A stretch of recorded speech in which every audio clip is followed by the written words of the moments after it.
Sonnet 30 by Edmund Spenser is not my favorite sonnet, but students have always liked it. And it is an interesting sonnet to study according to its structure. I simply call it the My Love is Like to Ice, Fire, and I to Fire sonnet. What we see here is an elaborate metaphorical conceit. The entire poem is built on a comparison in which the speaker of the poem, male and longing, will compare himself to fire, and the woman will is being compared to ice. Sometimes the first line's a little confusing to read, but I think that it's nice to translate the word love as my beloved. It makes a little more sense, meaning the girl that I love. My beloved is like to ice, and I to fire. And then simply those two images, those two metaphors, ice and fire, are kind of manipulated throughout the rest of the poem structurally to make a statement overall to the themes of the poem. So if we want to look at this poem in terms of structure, we can see that it is built in, first it just opens with an assertion and an introduction to the metaphorical conceit. And then quatrain 1 is just one big question, right? And that's what it particularly is. And then we get another question right here. And usually this is where the volta would occur, the shift in the poem. But instead we just get a third question. It doesn't really have that strong half and half structure. And then we have sort of a summary assertion at the end. If we look at sort of color coding the poem, we can see how the poem is never being boring. That's why I say sonnets are like little machines, because they're moving back and forth and rearranging things and changing things to keep the movement and drama of the language exciting. So let's make ice blue, My love is like to ice, and I to fire. How comes it then that this her cold so great is not dissolved through my so hot desire, but grows the harder the more I hurt and treat? So when we look at this, we sort of can see the blue kind of dominates the top of the poem, and then we sort of have it integrated with the red a little bit.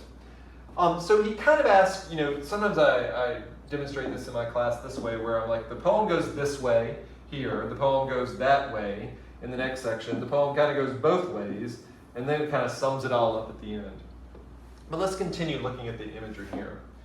Or how comes it that my exceeding heat is not delayed by her heart frozen cold, but that I burn much more in boiling sweat and feel my flames augmented manifold? So he's dealing with, something that's classic in poetry, which is a paradox, where two things that seem to contradict each other are nevertheless true. And I often say in my class that metaphor is the heart of poetry, but paradox is where the poem lives. Particularly in sonnets, because it's where two things are opposed to each other and they're making the energy of the poem.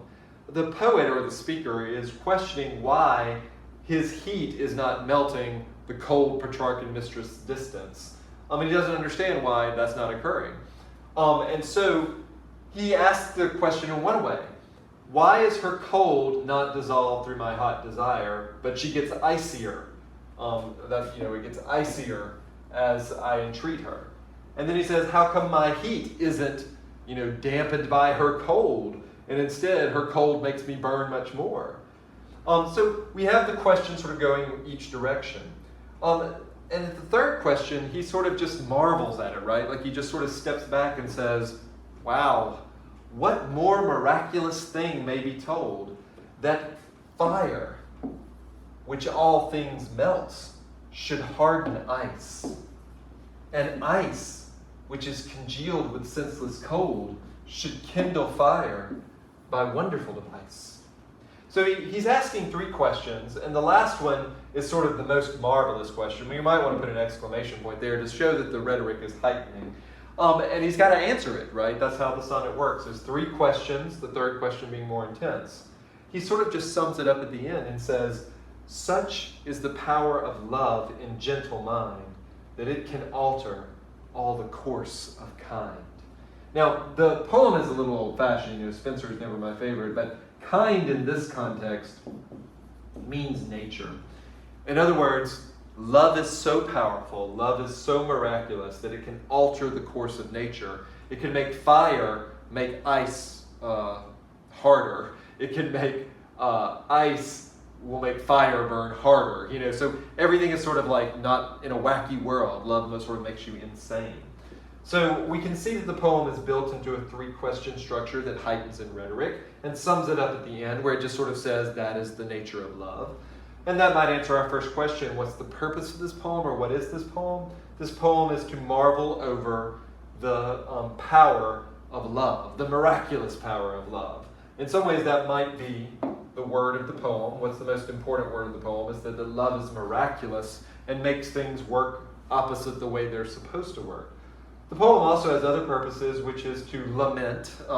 Sometimes we call this the lover's complaint, where the lover is angry that his love is not being requited or returned.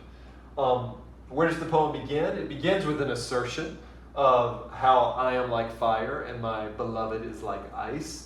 And it ends with sort of an external generalization about the power of love.